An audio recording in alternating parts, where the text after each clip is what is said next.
ભગવતે વાસુદેવાય. આ 12 અક્ષરનો દ્વાદશાક્ષરી મંત્ર છે. ભગવાન વાસુદેવ બહુ ઝડપથી આના લીધે પ્રસન્ન થાય. તું બાજુમાં મધુવન છે ત્યાં જા, ત્યાં નદીમાં સ્નાન કરી આચમન કરજે, પ્રાણાયામ કરજે અને એક સરસ મજાની જગ્યા ગોતી અને એક આસન ઉપર બેસી અને ભગવાનનું નામ સ્મરણ તું કરજે. આ પરમ ગોપનીય એવો મંત્ર આપ્યો છે. ધ્રુવજી મધુવનમાં ગયા અને જે પ્રમાણે કીધું હતું પણ સ્નાન ઉપવાસ ઇત્યાદિ કરી નારદજીના ઉપદેશ પ્રમાણે શ્રી નારાયણના ઉપાસનાની શરૂઆત કરી છે, પ્રારંભ કર્યો છે અને ભગવાનનો દ્વાદશાક્ષરી મંત્ર જે આપેલો છે એ નામ મંત્રના જપ એ હવે આ નાનકડા 5 વર્ષના ધ્રુવજીએ ચાલુ કર્યા છે. ઓમ નમો ભગવતે વાસુદેવાય. ઓમ નમો ભગવતે વાસુદેવાય. ઓમ નમો ભગવતે વાસુદેવાય. ઓમ નમો ભગવતે વાસુદેવાય. વાસુદેવાય હરિ વાસુદેવાય. વાસુદેવાય હરિ વાસુદેવાય. વાસુદેવાય હરિ વાસુદેવાય. વાસુદેવાય હરિ વાસુદેવાય. ઓમ નમો ભગવતે વાસુદેવાય. ઓમ નમો ભગવતે વાસુદેવાય. પ્રથમ મહિનામાં માત્ર દર 3 દિવસે કોઠા ખાઈને, બોરા ખાઈને, ફળ ખાઈને દિવસો વ્યતીત કરતા જાય છે. સાથે ભગવાનનું નામ સ્મરણ સતત ચાલુ છે અને ભગવાનને મેળવવા માટેનો પ્રયત્ન છે પણ ચાલુ છે. સતત નામ સ્મરણ ધ્રુવજી કરતા જાય છે. ઓમ નમો ભગવતે વાસુદેવાય. ઓમ નમો ભગવતે વાસુદેવાય. ઓમ નમો બધા ખાલી હોય આપણે પણ ભગવાનનું નામ સ્મરણ કરીએ.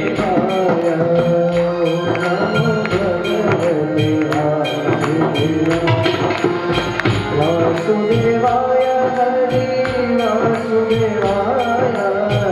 વાસુદેવાય હરિ વાસુદેવાય. ઓમ નમો ભગવતે વાસુદેવાય. ઓમ નમો ભગવતે. બીજા મહિને ફળ ખાવાના બંધ કરી દીધા. માત્ર લીલું ઘાસ અને સૂકા પાંદડાઓ ખાય અને એ પણ 3 દિવસે નહીં, દર 6 દિવસે ખાય. પોતાના જીવનને ટકાવ્યું છે અને સાથે સાથે ભગવાનનું નામ સંકીર્તન ચાલુ છે. ઓમ નમો ભગવતે વાસુદેવાય. ઓમ નમો ભગવતે વાસુદેવાય. વાસુદેવાય હરિ વાસુદેવાય. વાસુદેવાય હરિ વાસુદેવાય. ઓમ નમો ભગવતે વાસુદેવાય. ઓમ નમો ભગવતે વાસુદેવાય. ત્રીજો મહિનો આવ્યો. એ મહિનામાં તો હવે સૂકું ઘાસ છોડ્યું, પાંદડા પણ છોડ્યા. દર 9 દિવસે માત્ર પાણી પી અને ભગવાનનું નામ સંકીર્તન ચાલુ છે. ઓમ નમો ભગવતે વાસુદેવાય. ઓમ નમો ભગવતે વાસુદેવાય. ઓમ નમો ભગવતે વાસુદેવાય. ઓમ નમો ભગવતે વાસુદેવાય. ચોથો મહિનો ચાલુ થયો. હવે તો પાણી પણ છોડી દીધું છે અને માત્ર વાયુનો આહાર કરી, માત્ર શ્વાસ જ લઈ તમામ બાકી વસ્તુઓ ખાણીપીણી છોડી અને માત્ર ભગવાનની અંદર જ પોતાનું ચિત્ત સ્થાપિત, ભગવાનને જ પોતાનો આધાર ગણી અને ધ્રુવજી ભગવાનનું નામ સંકીર્તન કરે છે. ઓમ નમો ભગવતે વાસુદેવાય. ઓમ નમો ભગવતે વાસુદેવાય. વાસુદેવાય હરિ વાસુદેવાય. વાસુદેવાય હરિ વાસુદેવાય. ઓમ નમો ભગવતે વાસુદેવાય. ઓમ નમો ભગવતે વાસુદેવાય. આવ્યો. હવે તો શ્વાસ ઉપર પણ વિજય મેળવી લીધો છે. શ્વાસને પણ રોકી લીધો છે. શ્વાસ પણ લેતા નથી ધ્રુવજી. અને સતત ભગવાનને પ્રાપ્ત કરવા માટે, ભગવાનની પાસે વરદાન માંગવા માટે, ભગવાનના પ્રિય બનવા માટે ભગવાનનું નામ સંકીર્તન ચાલુ છે. ઓમ નમો ભગવતે વાસુદેવાય. ઓમ નમો ભગવતે વાસુદેવાય. વાસુદેવાય હરિ વાસુદેવાય. વાસુદેવાય હરિ વાસુદેવાય. ઓમ નમો ભગવતે વાસુદેવાય.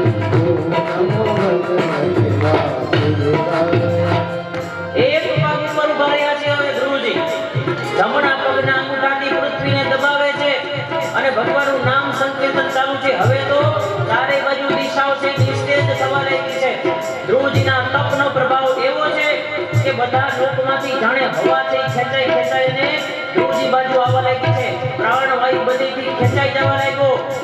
જગતના જીવોના શ્વાસ રૂંધાવા લાગ્યા. ત્રણેય લોક કાંપવા લાગ્યા. દેવતાઓ બધા ધ્રુજવા લાગ્યા. ભગવાન નારાયણની પાસે જઈને કહે છે કે ભગવાન આ શું થયું છે અમને કઈ સમજાતું નથી. અને ત્યારે ભગવાન નારાયણ પરમાત્મા હરિ એ બધાને આશ્વાસન આપે છે કે તમે ડરો નહીં. મારો એક ભક્ત છે નાનો 5 વર્ષનો ધ્રુવજી. એ ધ્રુવજી મારું તપ કરે છે ને આ એનો આ બધો પ્રભાવ છે. બીજા બધા ભક્તોને તો હું દર્શન દેવા જાઉં છું, પણ આ ધ્રુવ છે ને એ મારો એવો ભક્ત છે કે મારે સ્વયં એના દર્શન કરવા જવું પડશે ને. ભગવાન ગરુડ ઉપર સવાર થઈને ત્યાં પધાર્યા, પણ ભગવાન સામે આવીને ઊભા છે ને તોય એ ધ્રુવજીના જપ ચાલુ છે. ભગવાનનું નામ સંકીર્તન ચાલુ છે. ઓમ નમો ભગવતે વાસુદેવાય. ઓમ નમો ભગવતે વાસુદેવાય. વાસુદેવાય હરિ વાસુદેવાય. વાસુદેવાય હરિ વાસુદેવાય. ઓમ નમો ભગવતે વાસુદેવાય. ઓમ નમો ભગવતે વાસુદેવાય. નમો ભગવતે વાસુદેવાય. ભગવાન સામે ઊભા છે છતાંય ધ્રુવજી આંખ ખોલતા નથી. એટલા ભગવાનના જપમાં ધ્યાનમાં મગ્ન છે. અને ભગવાને જોયું કે જ્યાં સુધી એના હૃદયની અંદર, એના ચિત્તની અંદર, એના અંતઃકરણની અંદર હું છું, મારી મૂર્તિ છે, મારું સ્વરૂપ છે, અંદર જ્યાં સુધી હું રહીશ ને ત્યાં સુધી આંખ નહીં ખોલે. ભગવાને ધ્રુવજીના અંદરનું જે સ્વરૂપ હતું અને અંતર ધ્યાન કર્યું અને ધ્રુવજી બેબાકણા બન્યા. 5-6 મહિનાથી જે સ્વરૂપ અંદર ચિત્તમાં સ્થાપિત થયેલું હતું એકાએક અદૃશ્ય થયું અને ધ્રુવજી બેબાકણા થયા છે. બેબાકણા થઈને જ્યાં આંખ ખોલી ત્યાં ભગવાનને સાક્ષાત પોતાની સામે ઉભેલા જોયા અને હવે ભગવાનની સામે જોઈને જાપ કરે છે. જય હો. નમો ભગવતે વાસુદેવાય. નમો ભગવતે વાસુદેવાય. વાસુદેવાય હરિ વાસુદેવાય. વાસુદેવાય હરિ વાસુદેવાય. ઓમ નમો ભગવતે વાસુદેવાય. ઓમ નમો ભગવતે વાસુદેવાય. ઓમ નમો ભગવતે વાસુદેવાય. ઓમ નમો ભગવતે વાસુદેવાય.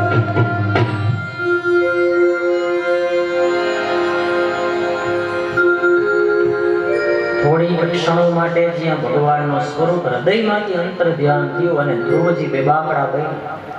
અને એ જ સ્વરૂપ જ્યારે ભગવાનનું સામે જોયું ને સાક્ષાત ચતુર્ભુજ સ્વરૂપ છે. શંખ ચક્ર ગદાને પદ્મ હાથમાં ધારણ કરેલા ગરુડ ઉપર સવાર ભગવાનને જ્યાં જોયા ને 5 વર્ષનું બાળક છે. અને એવા સ્તબ્ધ બન્યા ધ્રુવજી કે એની વાચા જ હણાઈ ગઈ. અને આમેય 5 વર્ષના બાળકને શું ખબર પડે એવી સ્તુતિ કરવી, ભગવાનના કેવા ગુણાનુવાદ કરવા. અને ત્યારે ભગવાને કૃપા કરી અને પોતાનો હાથમાં જે શંખ હતો ને શંખને ધ્રુવજીના ગાલે સ્પર્શ કરાવ્યો અને ધ્રુવજીને બધું જ્ઞાન પ્રાપ્ત થયું. અને સુંદર મજાના શ્લોકથી ભગવાનની સ્તુતિ કરી છે. યોંતઃ પ્રવિશ્ય મમ વાચમિમં પ્રસૂતં સંજીવયાત્યખિલશાક્તિધરઃ સ્વતઃ અન્યાં સહસ્રચરણં શ્રવણત્વગાદી ત્રણાં નમો ભગવતે પુરુષાય તુભ્યં. હે અંતર્યામી પ્રભુ, આપણે વારંવાર મારા નમસ્કાર. ભગવાને પૂછ્યું કે હે બેટા, હે વત્સ, તારા તપથી હું પ્રસન્ન છું, શું જોઈએ છે તારે? અને ત્યારે ધ્રુવજીએ જે માગ્યું ને એ માગતા આવડતું હોય ને તો માણસ માગી શકે. બાકી તો હજી આપણને સામે ભગવાન આવીને માગવાનું કેમ તો આપણે તો એ જ માગવાના હો બધાય. હે સંતતિ ન હોય તો કે છે ભગવાન સંતતિ આપો, હે દીકરા આપો, દીકરીઓ આપો. ઈ થઈ જાય તો કે છે હવે એના ઘરે દીકરા દીકરીઓ આપો. કાં તો કે પૂરી કરતા વ્યાજ વાળું હોય ભગવાન.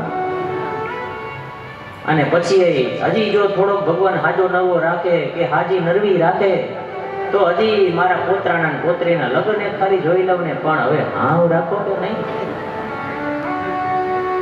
સંતતિ ન હોય તો સંતતિની કામના સતત, સંપત્તિ ન હોય તો હજી આ દ્યો, હજી આ દ્યો, હજી આ દ્યો. જે નથી સતત મેળવવું જ છે. આપણે ભગવાન આપણને કદાચ સામે આવીને ઉભા રહીએ ને કહે ને કે માગો એટલે માગવાનું આપણે આ જ છે, હજી આજે. અને ત્યારે જો શીખવું હોય ને તો શીખી શકાય. કે ધ્રુવજી પાસેથી શીખો. કે 5 વર્ષના બાળકે માગ્યું શું તો કે ભગવાન જો ખરેખર પ્રસન્ન થયા હો ને અને ખરેખર જો કંઈક દેવા માટે તૈયાર થયા હો ને તો જે તમને ગમે ને એ મને આપો. છોડી દીધું ભગવાન. ભગવાન તમને ગમે આપો. એને ખબર છે મારા માટે જે યોગ્ય છે ને એ ભગવાન દેશે. આપણને ગમે ઈ નહીં, ભગવાનને ગમે ઈ જો માગીને તો ઈ એનાથી મોટું આપણા માટે કલ્યાણ કરી બીજું કાંઈ હોય નહીં. ધ્રુવજીની તો પછી જો આટલું તપ કર્યું હતું ને અને જ્ઞાન પ્રાપ્તિ એ થઈ ગઈ પછી તો ધ્રુવજીની ઈચ્છા એવી હતી કે હવે સીધી મુક્તિ મળે. હવે ભગવાન ખોડામાં લેવા તૈયાર થયા હોય પછી ઉત્તાનપાદના ખોડામાં બેહવાની એને ઈચ્છા બાકી રહી હોય. આ બધાયના બાપનો બાપ એમ કે તું બેટા મારા ખોડામાં આવે બેસ. અને પછી એને શું ઈચ્છા રહી હોય કે ઉત્તાનપાદના રાજાના ખોડામાં જઈને બે, પોતાના બાપના ખોડામાં જઈને બે. એની બધી કામનાઓનો તો અહીંયા જ છેડો આવી ગયો. એની ઈચ્છા તો એવી હતી કે ભગવાન હવે કાયમને માટે પોતાના ચરણોમાં રાખે, પણ ભગવાનને કંઈક બીજું વિચારેલું હતું. ભગવાને કીધું કે આદર્શ રાજા કેવો હોવો જોઈએ ને એ બેટા તારે પ્રસ્થાપિત કરવાનું છે આ દુનિયામાં. એટલે તને હું અત્યારે મારી સાથે નહીં લઈ જાઉં. તારે રાજ્ય કરવાનું છે, એક આદર્શ રાજા બનવાનું છે. અને ધ્રુવજીએ પછી ભગવાનની કૃપાથી 36,000 વર્ષ સુધી રાજ્ય કર્યું છે આ પૃથ્વી ઉપર. અને ત્યાર પછી ભગવાનને પ્રાર્થના કરી કે ભગવાન હવે મને તમારી પાસે બોલાવો, હવે મારે તમારી પાસે આવવું છે.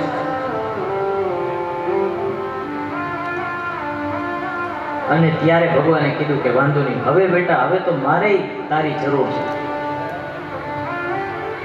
અને અનેક દેવતાઓએ કે ઋષિ મુનિઓએ કે કોઈએ જેને જેને તપ કર્યા હોય ને ભગવાને જેને જેને વરદાન આપ્યું હોય બધાયથી ઊંચું વરદાન ભગવાને હવે ધ્રુવજીને આપ્યું. અને શું આપ્યું તો કે અચળ સ્થાન. બ્રહ્મર્ષિઓ કરતા પણ ઊંચું, સપ્તર્ષિઓ કરતા પણ ઊંચું. ઉત્તર દિશામાં આજે પણ વહેલી સવારે તમે જુઓ એટલે ધ્રુવનો તારો એકદમ અચળ અને અવિચળ. તમે કોઈ પણ ઋતુમાં જુઓ, કોઈ પણ દિવસે જુઓ, એ ધ્રુવનો તારો ઉત્તર દિશામાં એની જગ્યાએ જ સ્થિર હોય. બીજું બધું ફરે, સૂર્ય ફરે, ચંદ્ર ફરે, નક્ષત્રો ફરે, તારા બધું ફરે, પણ ધ્રુવનો તારો ક્યારેય ફરે નહીં. આવું અવિચળ સ્થાન ભગવાન એમને આપ્યું. જ્યારે ધ્રુવજીનું મૃત્યુ નજીક આવ્યું ત્યારે સાક્ષાત મૃત્યુ ધ્રુવજીની પાસે આવ્યું ને કીધું કે હે ભગવાન મારા મસ્તક ઉપર પગ દઈ અને તમે ભગવાનના વિમાનમાં બિરાજમાન થાવ. મૃત્યુના માથા ઉપર પગ મૂકીને ધ્રુવજી ભગવાનના વિમાનમાં બેઠા. પણ જ્યાં ભગવાનના ધામ બાજુ જવાની તૈયારી કરીને ધ્રુવજી ઉભા રાખ્યા પાર્ષદોને કે ખમો પેલા મારી માં ક્યાં અને માતા સુનીતિ. પાર્ષદોએ બતાવ્યું કે તમે જાવ છો ને ધ્રુવજી તમારી આગળના વિમાનમાં જો તમારા માતા સુનીતિ પણ ભગવાનની પાસે જાય છે. અને ત્યારે માતાને પ્રણામ કરી અને ત્યારે ધ્રુવજી પણ ભગવાનના ધામને પ્રાપ્ત થયા છે. બોલીએ કૃષ્ણ કનૈયા લાલ કી, ધ્રુવજી મહારાજ કી જય. તે ધ્રુવજીના વંશની પછી આગળ વાત આવે છે. ધ્રુવજીના પુત્ર ઉત્કલ થયા. ઉત્કલને રાજ્ય કરવું નહોતું એટલે એનો ભાઈ હતો વત્સર, એને રાજા બનાવવામાં આવ્યો. એ વત્સરના વંશમાં આગળ જતા એક વેન નામનો રાજા થયો. એ અત્યંત દુરાચારી હતો, ભગવાનમાં માને જ નહીં, તદ્દન નાસ્તિક એવો વેન. અને જ્યાં ઈશ્વરીય કાર્યો થતા હોય ને હોમ હવન યજ્ઞ યાગાદી એને તોડી ફોડી નાખે, ગાયોને મારે, ઋષિ મુનિઓને મારે, બ્રાહ્મણોની હત્યા કરે, આવો વેન પાક્યો. એ સમયના જે ઋષિ મુનિઓ હતા એમણે હુંકાર માત્રથી વેનનો નાશ કર્યો અને એના શરીરનું મંથન કરી, જેમ છાશ ઝરીને અંદરથી માખણ નીકળે એવી રીતે વેનના શરીરનું મંથન કરી અને એની અંદરથી એક પુરુષ અને એક સ્ત્રીનું જોડકું એ પ્રગટ થયું. એ પુરુષ એટલે બીજું કોઈ નહીં પણ ભગવાન વિષ્ણુનો જે કંસાવતાર એવા પૃથુ મહારાજ. બોલીએ પૃથુ ભગવાન કી જય. આ રીતે ઉત્તાનપાદ રાજાના વંશની કથા કહી. ચોથા સ્કંદનો પુષ્પ એ મૈત્રીજી અને વિદુરજીના સંવાદ રૂપે શુકદેવજી અને પરીક્ષિતજીએ ભગવાનના ચરણોમાં અર્પણ કર્યું. આપણે પણ ભગવાન ભાગવતજીને ચોથા સ્કંદનું પુષ્પ અર્પણ કરી અને પાંચમો સ્કંદ જે છે, જે ભગવાનનો જમણો સાથળ કહેવાય, એની અંદર પ્રવેશ કરીએ. બોલ દ્વારિકાધીશની જય. પરીક્ષિતજી શુકદેવજીને પૂછે છે કે ભગવાન, ઉત્તાનપાદ રાજાની કથા કહી, હવે બાકી રહ્યા એક પુત્ર, મનુ શત્રુપાના એક પુત્ર બાકી રહ્યા જેનું નામ હતું પ્રિયવ્રત. હવે તમે એની કથા કહો. શુકદેવજી કહે છે કે રાજન, જે પ્રિયવ્રત રાજા હતા ને પહેલેથી ભગવાનના ભક્ત હતા. એને પ્રજાની ઉત્પત્તિ કરવામાં કોઈ ખાસ રસ હતો નહીં. પણ મનુ મહારાજે કીધું કે બેટા, તારા બીજા ભાઈ બહેનોએ પણ દાદાની આજ્ઞા પ્રમાણે એટલે કે બ્રહ્માજીની આજ્ઞા પ્રમાણે પ્રજાની ઉત્પત્તિ કરી છે, પોતાના વંશની વૃદ્ધિ કરી છે અને સૃષ્ટિના સર્જનમાં પોતાનું યોગદાન આપેલું છે. તો તારે પણ લગ્ન કરવા જોઈએ અને તારે પણ પ્રજોત્પત્તિ કરવી જોઈએ. એટલે એ વિશ્વકર્માની પુત્રી બહિષ્મતી જે હતી એની સાથે પરણ્યા. એમને 10 પુત્રો થયા અને ઉર્જસ્વતી નામની એક દીકરી પ્રિયવ્રત રાજાને થઈ.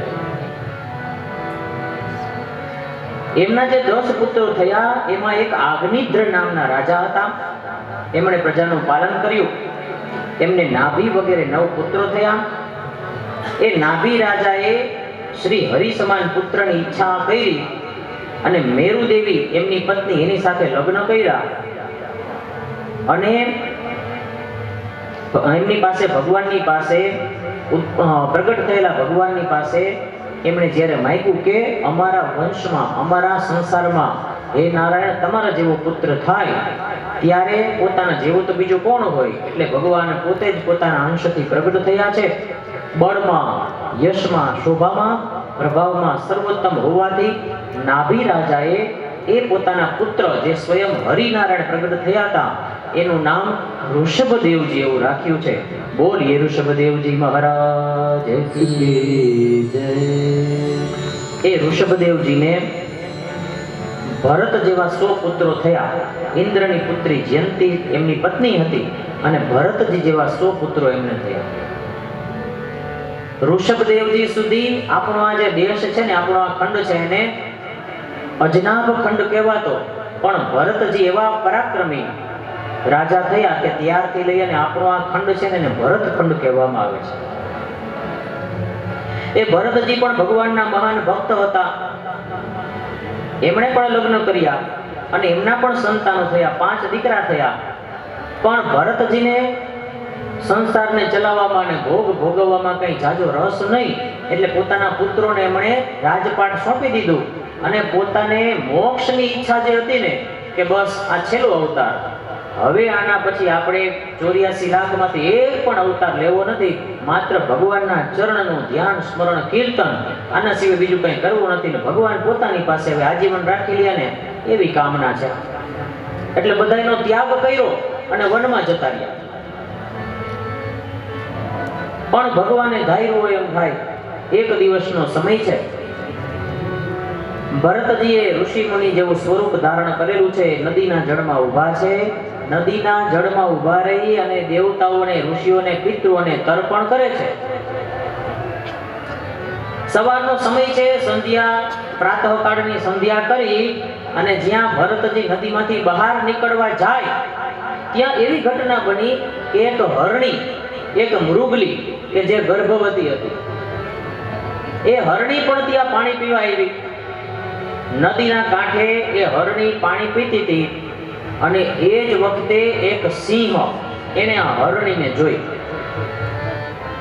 અને હરણીને ખાઈ જવા માટે સિંહ ત્રાળ પાડી અને જ્યાં હરણી ઉપર આક્રમણ કરવા જાય પણ એ ત્રાળ માત્રથી જ હરણી બી ગઈ અને પોતાને અને પોતાના અંદર જે બાળક છે ગર્ભમાં એ બંનેને બચાવવા માટે પોતાનામાં તાકાત હતી એટલી તાકાત ભેગી કરી અને હરણીએ મોટી છલાંગ મારી નદીના આ કાંઠેથી ઠેકડો મારીને સામેના કાંઠે હરણી પહોંચી ગઈ.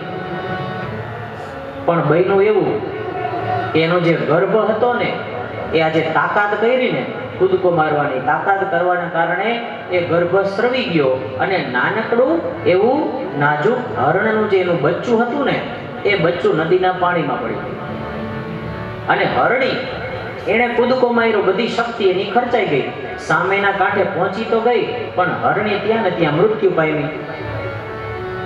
હવે આ બચ્ચું એટલું તરફડે છે નદીના પાણીમાં. ભરતજીએ જોયું, ક્ષણ માટે વિચાર આવ્યો કે આ બધી માયા છે, મારે માયામાં પડવાનું નથી, પણ ભગવાનની માયા એ તો વળગવાની હોય તો વળગે જ. અને દયા આવી છે ભરતજીને અને નાનકડા એવા હરણના બચ્ચાને પોતાના ખોબામાં લીધું અને એને નિર્દોષ આંખો જોઈ એને કરુણા ઉપજી ભરતજીને અને પછી તો એને પોતાના આશ્રમે લઈ ગયા અને ધીમે ધીમે એનું પાલન પોષણ કરવા લાગ્યા.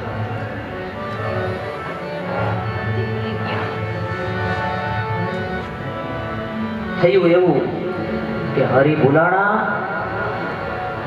અને હરણમાં ભરતજીનો જીવ લાગી ગયો અને શાસ્ત્ર કહે છે કે અંતે યા મતિ સા ગતિ. ભગવાનમાં જો જીવ રહ્યો હોત તો ભગવાનની પ્રાપ્તિ થાત, પણ હરણના બાળકમાં જીવ રહ્યો ને એટલે બીજો જન્મ એમનો પણ હરણ સ્વરૂપે થયો. પણ એટલી કૃપા કરી ભગવાનની કે એને ગત જન્મ યાદ હતો કે ગયા જન્મમાં મારે શું કરવાનું હતું, છેલ્લે શું થઈ ગયું.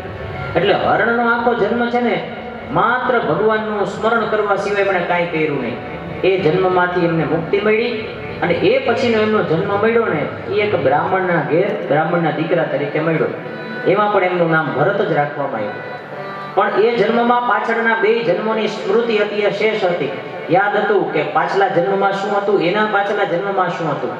એટલે નક્કી કર્યું કે આ વખતે તો એક પણ વસ્તુ, એક પણ ભગવાનની માયા સાંસારિક એનો સ્પર્શ થવા જ નથી દેવો. એટલે એને કેવી રીતે રહેવાનું ચાલુ કર્યું તો કે પશુઓ રહેતા હોય ને એવી રીતે રહેવાનું ચાલુ કર્યું. નાવા ધોવાના કઈ ઠેકાણા નહીં. નાવા ધોવાના ઠેકાણા હોય તો સંધ્યા તો ક્યાંથી કરે બ્રાહ્મણનો દીકરો? સંધ્યાનું ઠેકાણું નહીં. કોઈના દેખતા ભક્તિના કોઈ આડંબર નહીં.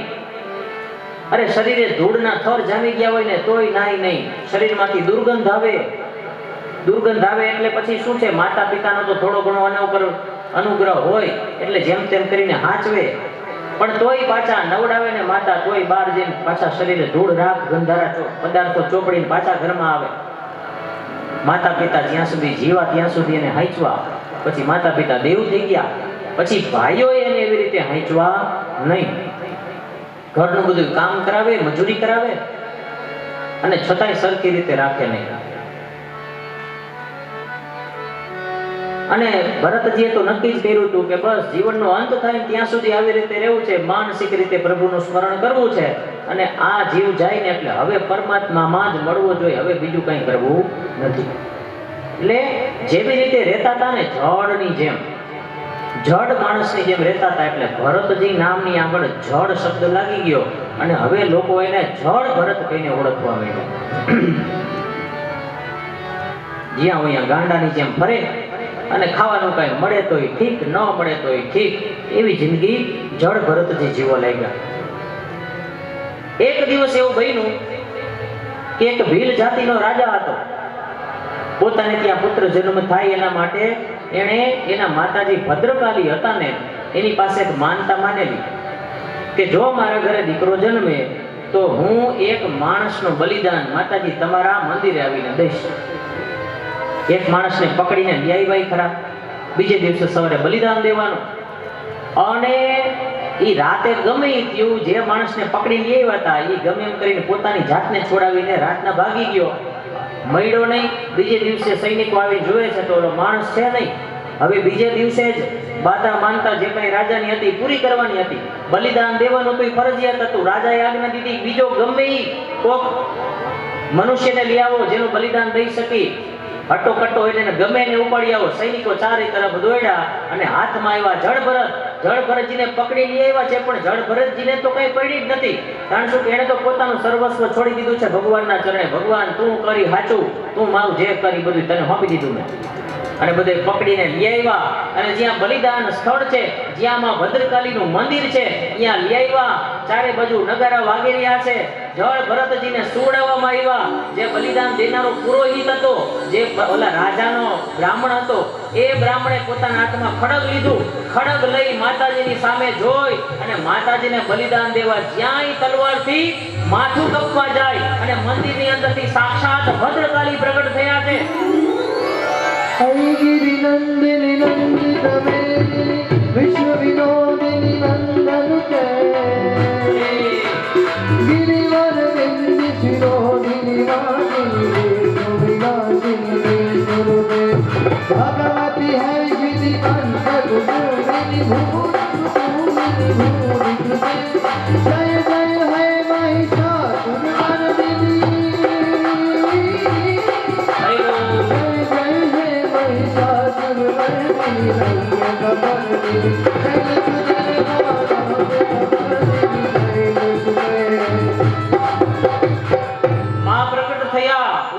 ખડગ લઈ અને માતાજીએ જે નરબલી દેવા જે પુરોહિત જાતા હતા ને એનું જ મસ્તક છેદી નાખ્યું. પેલા રાજા જે હતા એ રાજાનું પણ મસ્તક છેદી નાખ્યું. બાકી બધા સૈનિકો ત્યાંથી નાસી ગયા અને જળ ભરતજી એમાં ભદ્રકાલીને પગે લાગ્યા. જયંતી મંગલા કાલી ભદ્રકાલી કપાલિની દુર્ગા ક્ષમા શિવા ધાત્રી સ્વાહા સ્વધા નમોસ્તુ. અને પોતાના અંત સમયે જળ ભરતજી ભગવાનની કૃપાથી એ જન્મ પૂરો થયો ને એટલે એમનો આત્મા છે એ સાક્ષાત ભગવાન વિષ્ણુ પરમાત્માની સાથે વિલીન થયો. અને જળ ભરતજીની આ કથાની સાથે પંચમ સ્કંધની પણ પૂર્ણાહુતિ થાય. પંચમ સ્કંધનું પુષ્પ ભગવાન ભાગવતજીના ચરણોમાં અર્પણ. બોલીએ ભાગવત ભગવાન. છઠ્ઠા સ્કંધના પ્રારંભે સૌથી પહેલી કથા આવે છે અજામિલ નામના એક બ્રાહ્મણની.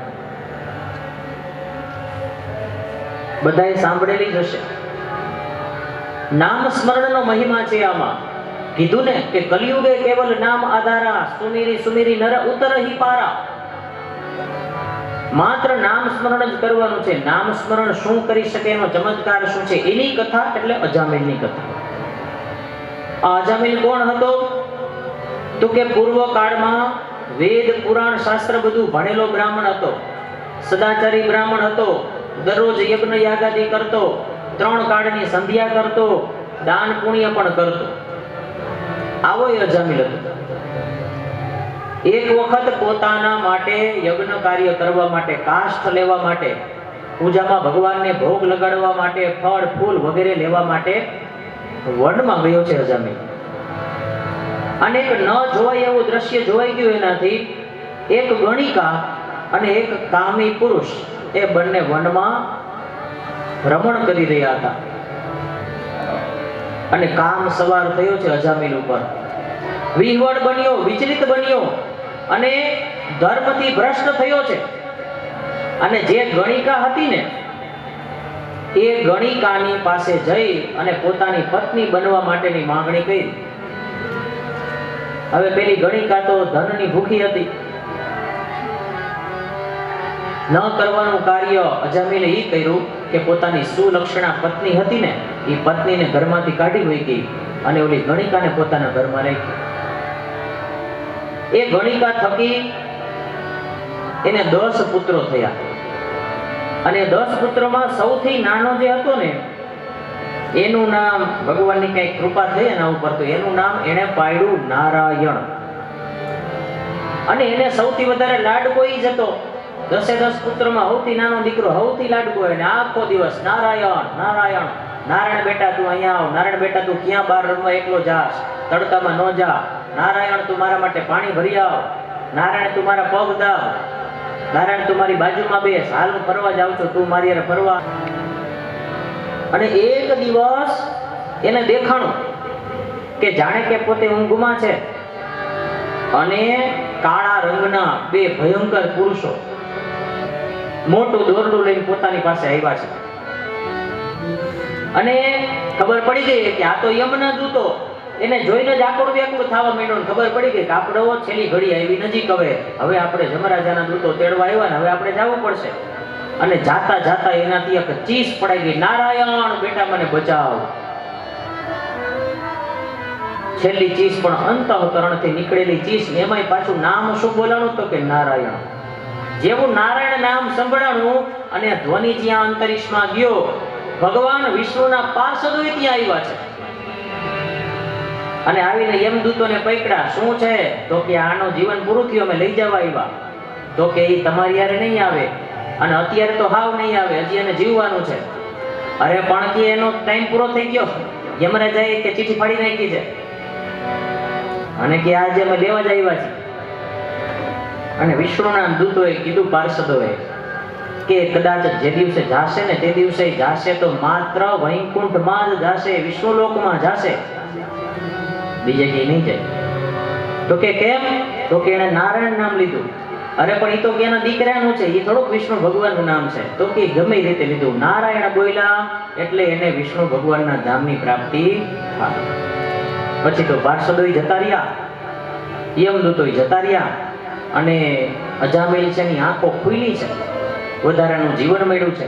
અને વિચાર્યું છે કે જો વધારાનું આવું જીવન મળતું હોય ખાલી કેવી રીતે, તો કે ભૂલમાં ભગવાનનું તો નામ લીધું જ નથી, દીકરાનું નામ નારાયણ રાખીને દીકરાને નારાયણ કરીને બોલાવ્યા હોય અને છતાંય જો ભગવાનના ધામની પ્રાપ્તિ થતી હોય તો ખરેખર જો એ નારાયણને આખી જિંદગી યાદ કરવામાં આવે ને તો મુક્તિ મળે ને મળે, એમાં કોઈ શંકાને સ્થાન નથી. પછીનું આખું જીવન અજામિલે ભગવાનનું નામ સંકીર્તન કરવામાં કાઢ્યું અને એ નામ સંકીર્તનના પ્રભાવથી અંતકાળે જ્યારે એનું મૃત્યુ આવ્યું ને ત્યારે ફરી પાછા ભગવાન વિષ્ણુના પાર્ષદો એને લેવા માટે આવ્યા છે અને ભગવાનના ધામની એને પ્રાપ્તિ થઈ છે.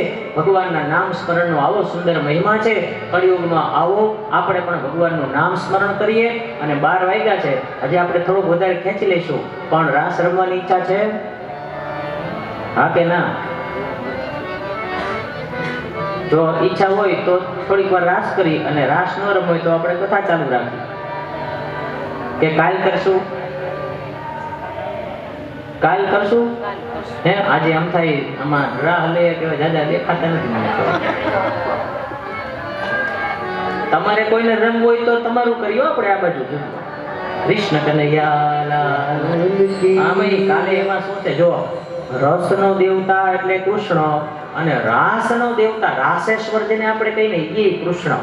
અત્યારે ઠીક છે આપણે રાસ લઈ બધું બરોબર છે, પણ નંદ ઘેર આનંદ ભયો જય કનૈયા લાલ કી કરીને પછી જે રાહડા લેવાના ચાલુ થાય ને, કાંડુડો અહીં બેઠો હોય અને પછી રાહડા ચાલુ થાય ને, એ અંદરથી આવેલા ઉમળકાના રાસ હોય.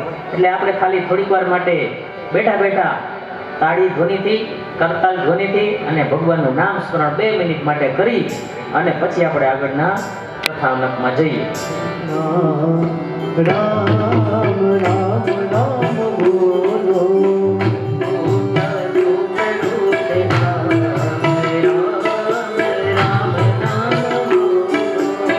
સીતારામ બોલો તમે, સીતારામ બોલો, સીતારામ બોલો તમે, સીતારામ બોલો. રહી જાશે હા, રામ રામ નામ બોલો. બોલવાનું છે, બોલજો બધા.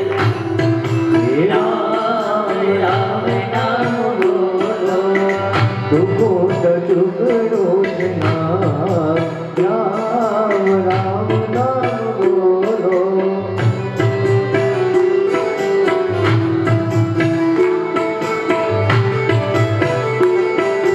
નામ છે નાનો એનો મહિમા છે મોટો.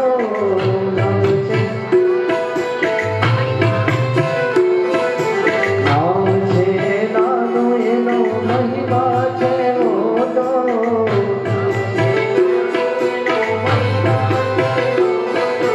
વેદો હાર્યા છે તમામ, રામ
Shri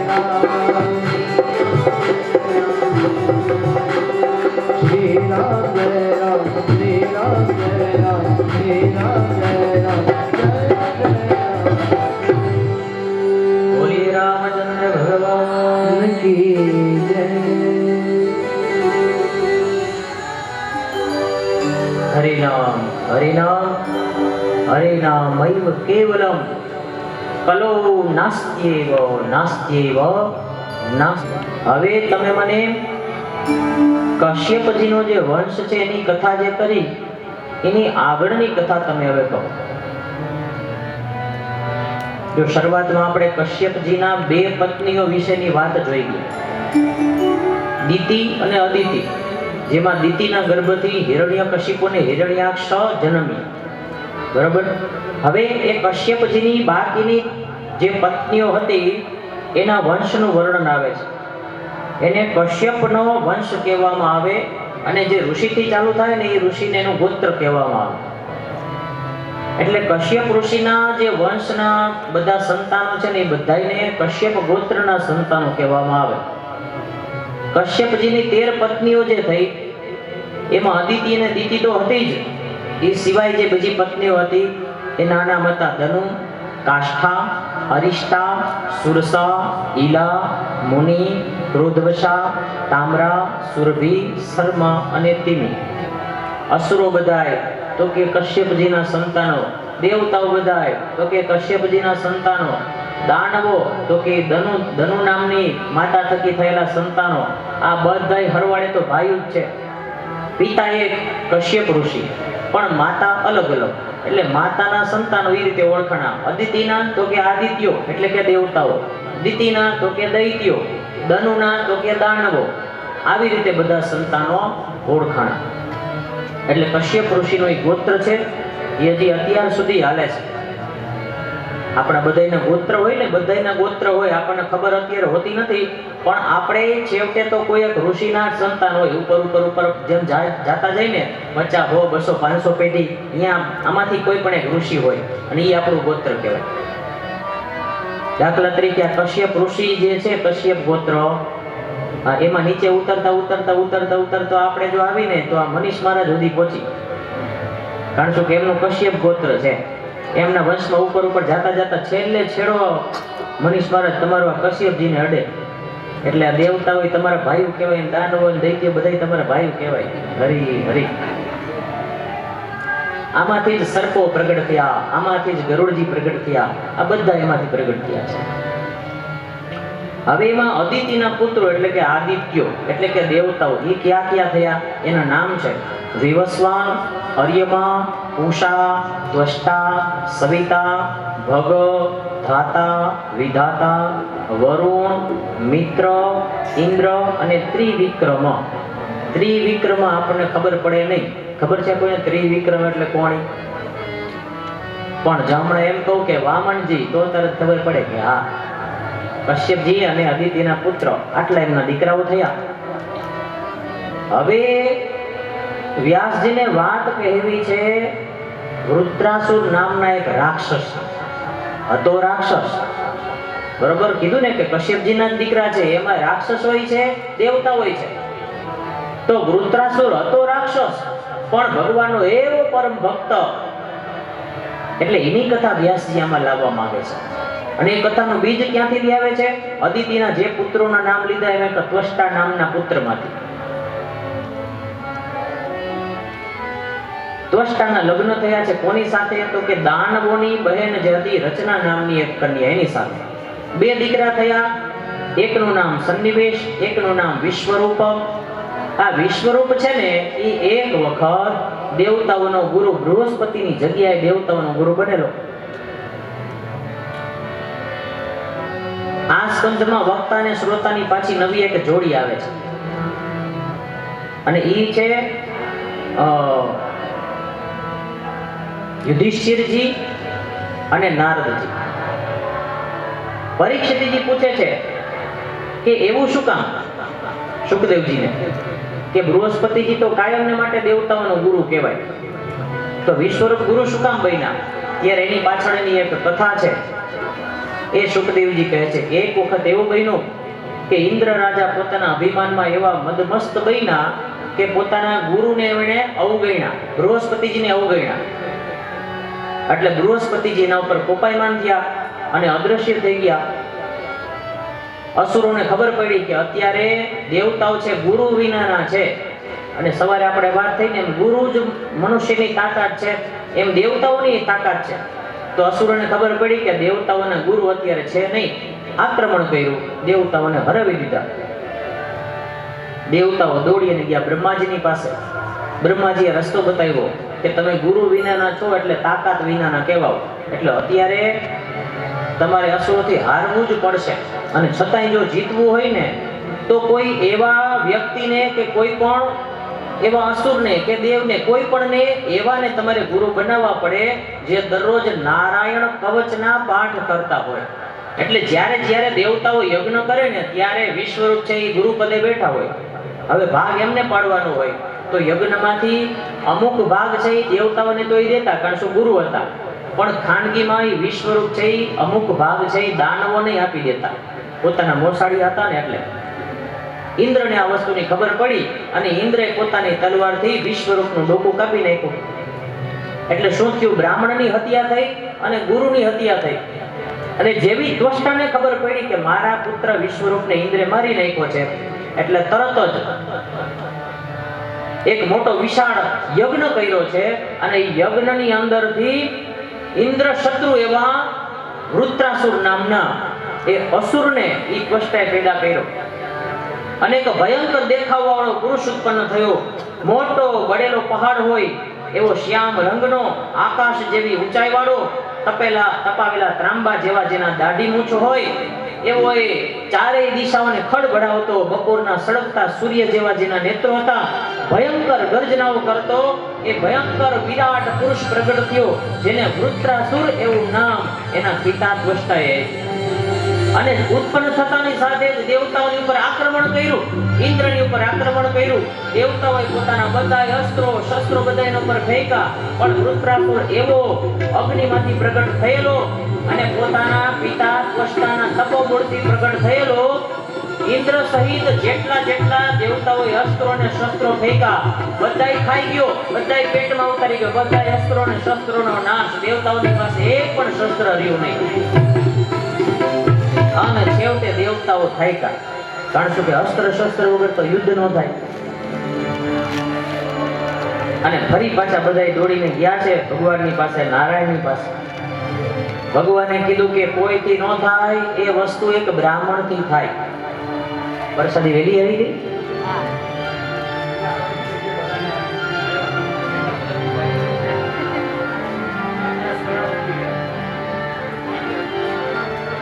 મને રોકડા થઈ જાઓ ભુવા.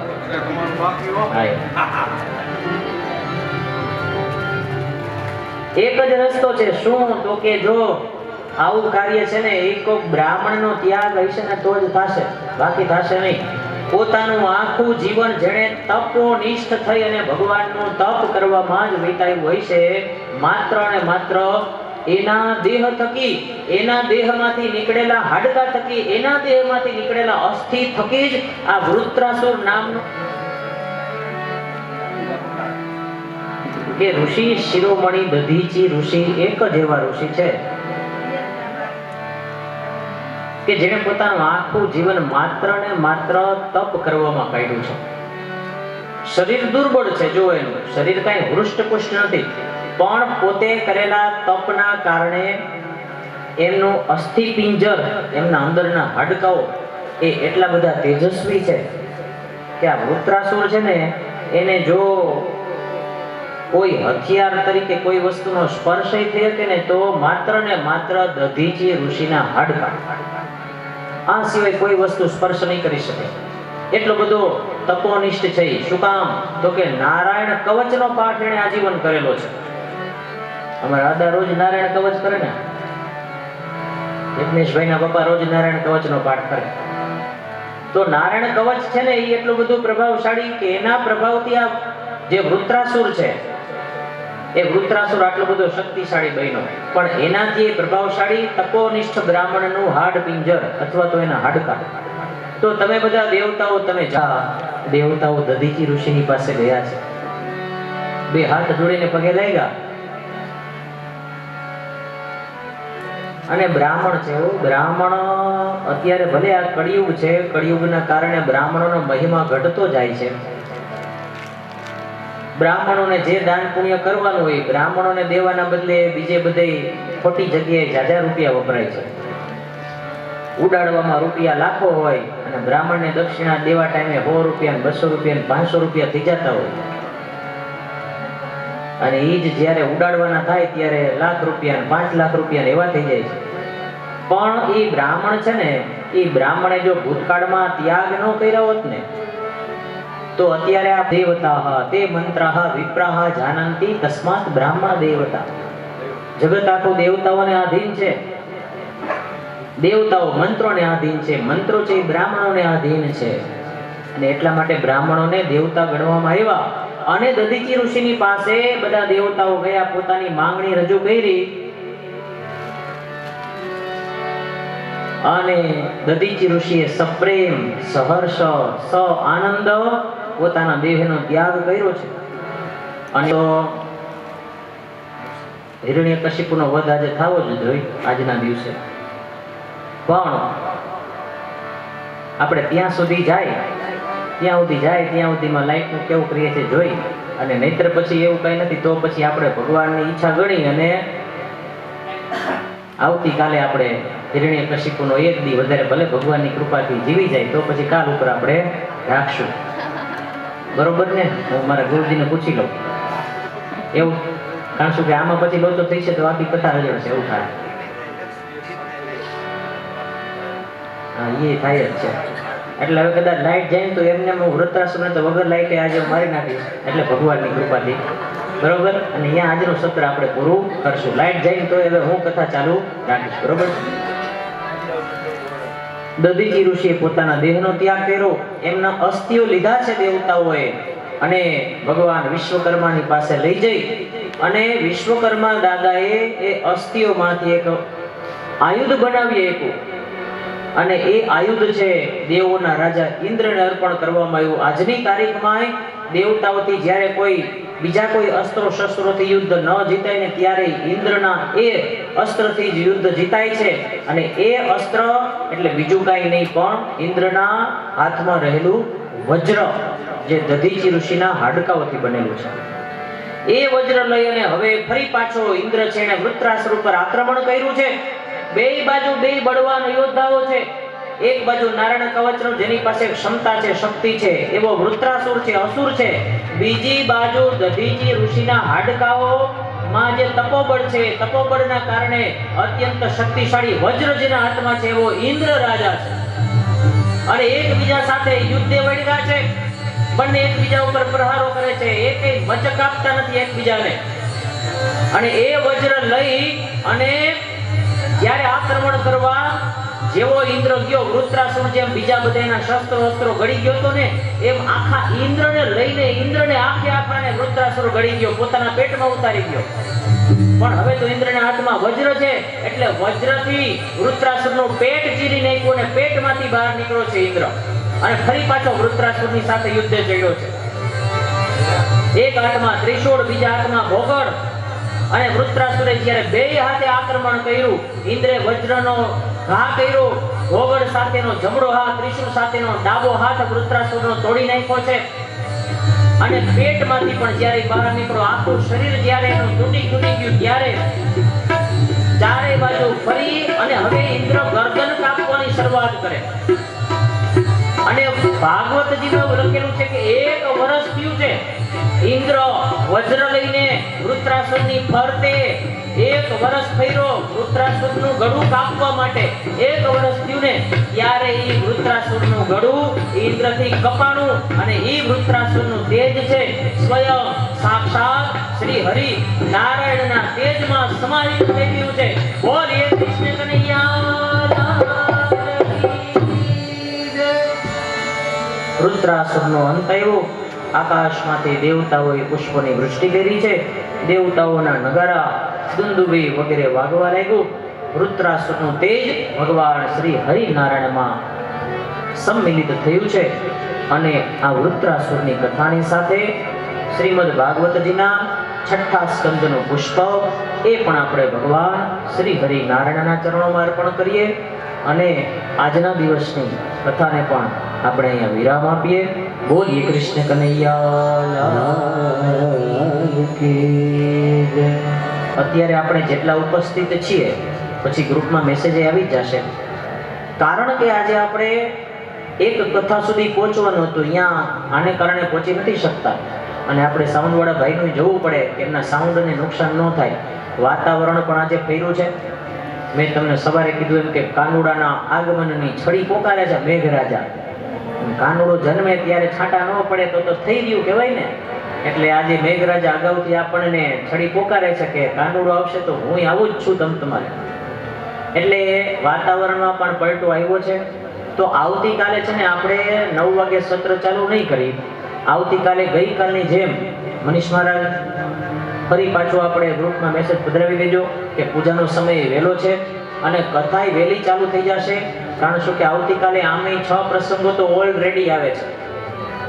બરોબર, ગજેન્દ્ર મોક્ષની કથા આવે છે, ગંગાજીનું અવતરણ કાલે થશે, ગંગાજીના ઘાટે બેઠા છે તો ગંગાજીને આપણે થોડાક લાડ લડાવશું, એમના ખોડે આપણે રમશું.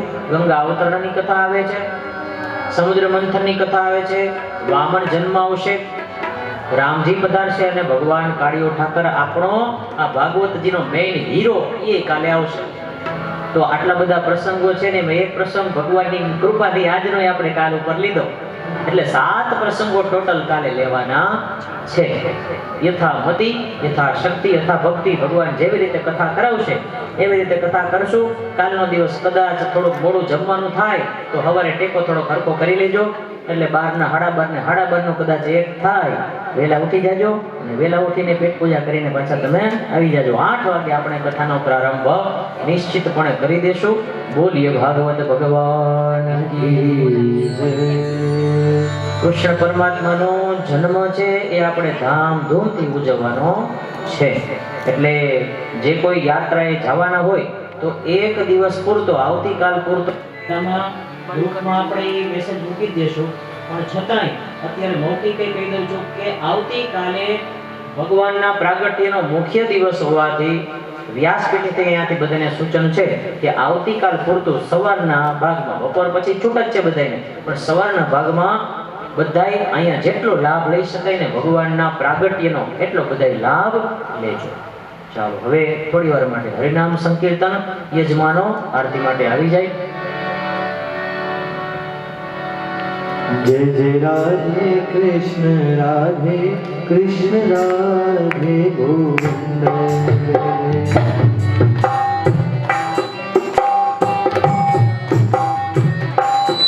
जय जय राधे कृष्ण राधे गोविंद.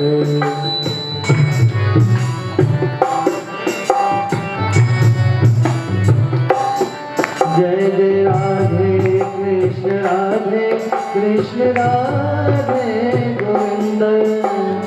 राधे कृष्ण राधे गोविंद.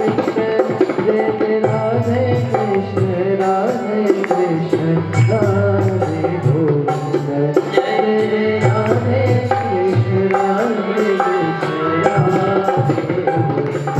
कृष्ण राधे गोविंद.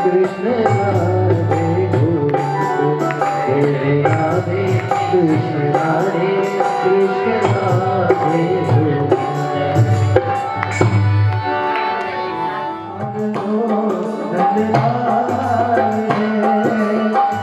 देवकी नंदन दर्शन दे दो.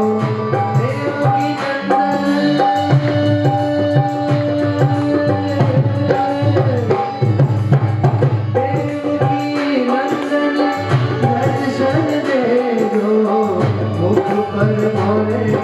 नंदन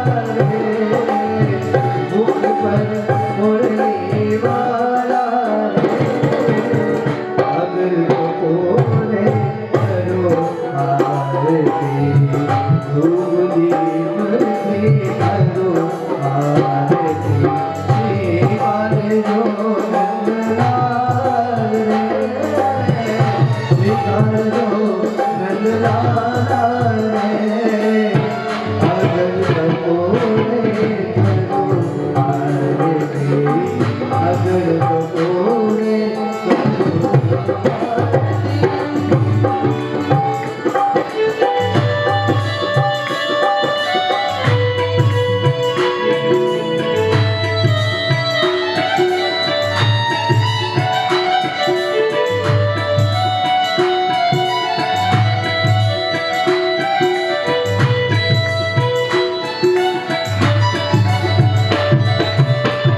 मथुरा वासी ने मोह को मारो मथुरा वासी ने मोह को मारो माया सहित पधारा रे माया सहित पधारा रे दीप भी नगवार दी अगर कपूरे करो आरती तू बुद्धि जागो सद्बुद्धि जागो तू बुद्धि जागो सद्बुद्धि जागो हे हर दीन दयाला रे वाला हे हर दीन दयाला रे अगर कपूरे करो आरती स्वीकार जो नंदलाल रे अगर कपूरे करो आरती जगतपति जगदीश पुकारो जगतपति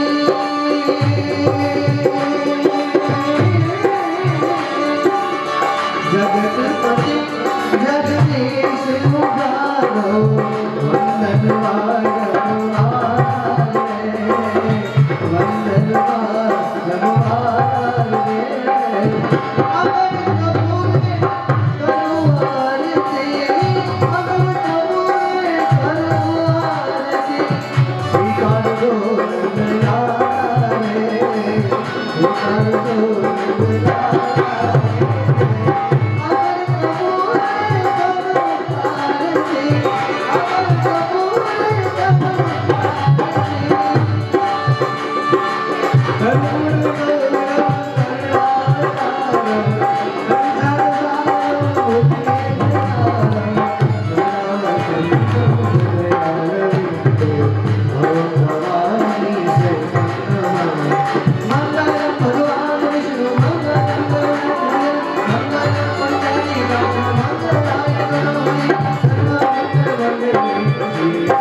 कृष्णाय वासुदेवाय हरये परमात्मने प्रणतः क्लेशनाशाय गोविन्दाय नमो नमः।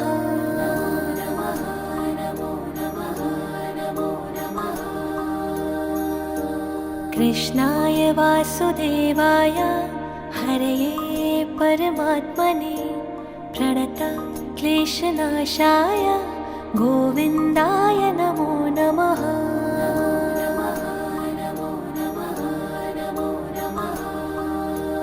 ॐ कृष्णाय वासुदेवाय हरये परमात्मने प्रणतः क्लेशनाशाय गोविन्दाय नमो नमः।